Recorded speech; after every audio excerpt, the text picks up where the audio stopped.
To turn the camera on, press the green button and pull the lever once. Under the tape bar, the camera will be in taping mode. By pulling the lever multiple times, you can shift between tape, memory, and play. The memory option is not relevant to this camera. Use the tape for recording and the play for playback. To play back, you should pull the lever to play. A player bar appears and you can play back the footage you shot. Our Sony HVRA-1U kit comes with 2 lithium batteries. The small one has battery life of about an hour and a half. The larger one approximately 3 hours. To remove the battery, please press this part down. To put it back, fit it properly and slide it in until it clicks. Please recharge the batteries before returning the kit. When possible, the camera can also be powered by an external source. The power cord comes in 2 pieces that are easily connected. If the camera is on, it might turn off when you insert the DC. Don't be alarmed, just turn it on again.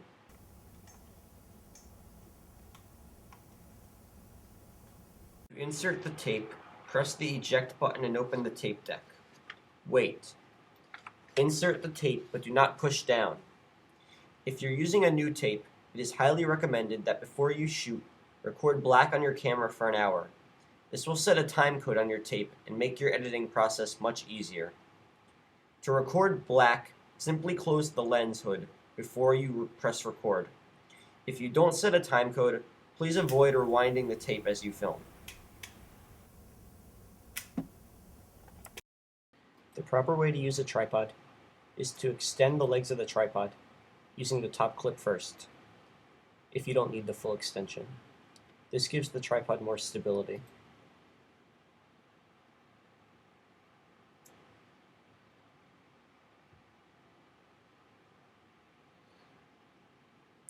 By adjusting this clip, you can make the tripod wider or skinnier.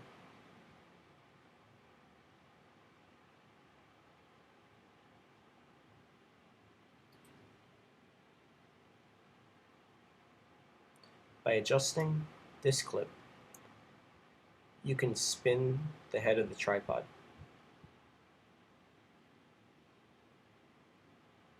You can use this clip to extend the neck of the tripod.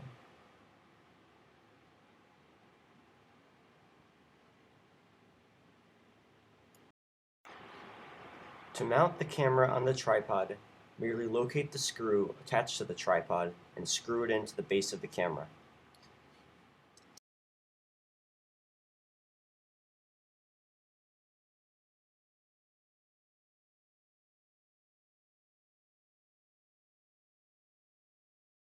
The viewer provides you with a lot of information.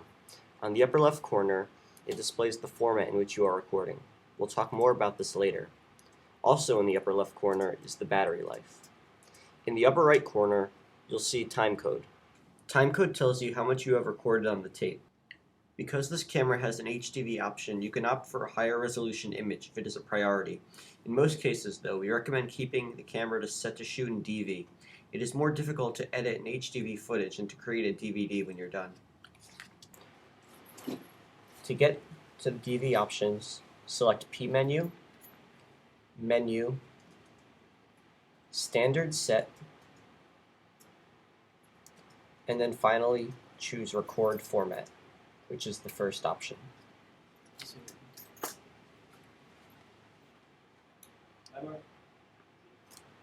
Here you can choose between HDV or DV. It will be indicated on the left upper corner which format you're on.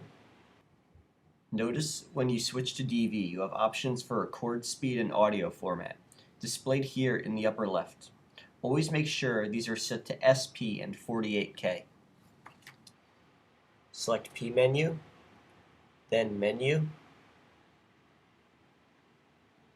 then scroll to Standard Set, select OK, then select DV Set, select OK. Now scroll down to Audio Mode, and select OK. You can choose between 32K or 48K audio bitrate. You'll want to choose 48K. Make sure this it's set at 48. There are two ways to zoom in. This lever can be used for zooming, but for finer zooming, the focus ring is your best bet. First, you move the button into zoom. Now you can operate finer zoom with the ring. You cannot use the ring to zoom in manual focus. One of the most crucial settings is the exposure setting. A shot can be either too bright or too dark, and you can fix that by adjusting the exposure level. Through the P menu, you can get to the main menu and under Camera Set, choose Exposure.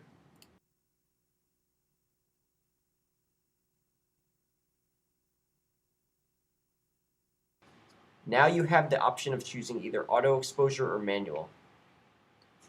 When the room is underlit, the auto exposure will go to the max, and that would create green.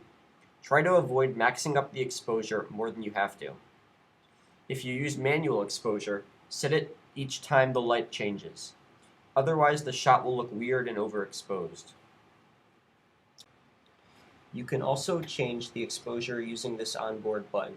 Press the button once to bring up the exposure meter on the viewer, then move the switch up and down to change exposure.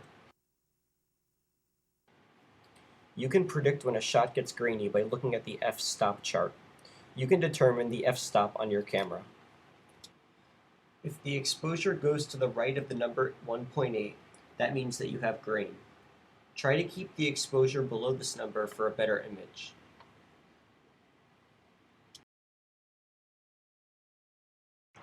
The next step is to set white balance. White balancing is used to calibrate the light color scheme. For example, a shot that is bluish will look more natural after white balance. In the P menu, there's a shortcut that will lead you to white balance. There are various options. We recommend that you choose one push. Please remember to adjust the white balance anytime the camera changes its position or the light is different. To white balance, you will want to find a white surface that will cover the entire frame. Then you press the one push button. When you zoom out, you see the difference in the color scheme.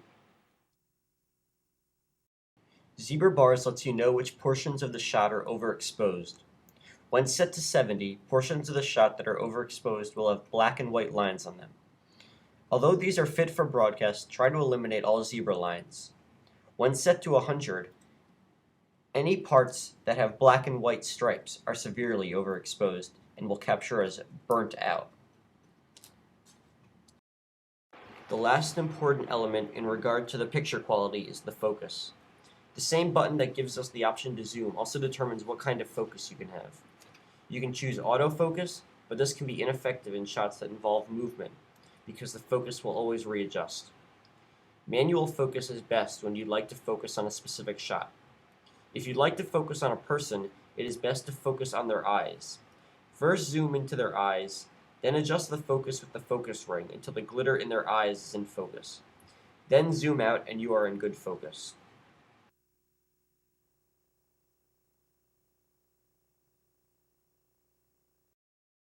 In the P menu, you can also pick what kind of frame you'd like to have. A square-like frame, like the one on most televisions, is 4x3.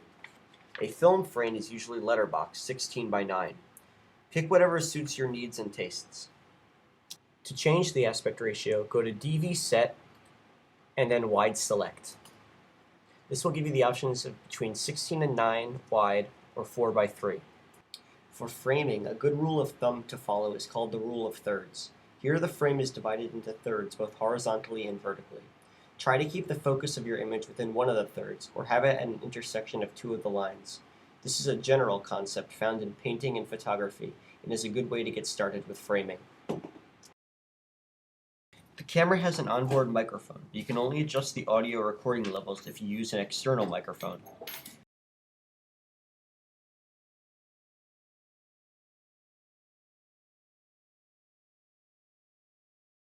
Position the microphone in the microphone clip and tighten it. Then connect the XLR cable into channel 1. On the side of the boot, you can change the setting. We recommend that you keep these settings.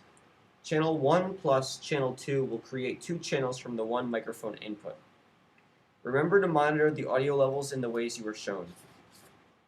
Through the P menu, you can scroll down to Audio Channel 1, which will enable you to watch the audio levels and adjust them. It is important that the audio level isn't too low or high enough to reach the red bar.